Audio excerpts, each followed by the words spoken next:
So, ang dami nga nagtatanong sa akin kung ano daw pina-partner ko dito sa moisturizing lotion ni Isa. Ito nga ang Suban Vital Daily Ceramide Moisturizer, yung ginagamit kong lotion sa kanya.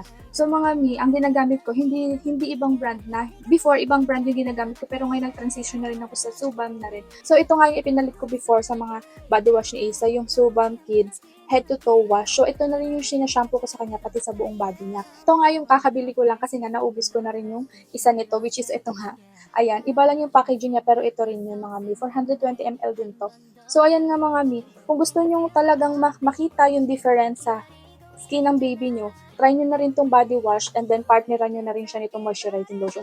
Hindi kayo manghihinayang sa ginastos nyo dito mi kasi sobrang effective niya. Kung i-compare mo nga yung price nito compare sa other brands, mas makakamura ko dito kasi nga yung isang ganito 420 ml na. Yung lotion naman nila is 450 ml. So kung i-divide mo siya sa price na nabili mo, sobrang sulit talaga siya mga mi. So ayan, ililink ko na nga lang itong mga mi at sana maging effective na rin ito sa baby nyo kasi sino ba namang ayaw mawala or mabawasan yung pangangati-ngati or ilang mga mi, share ko lang itong ginagamit ko talaga kay Isa.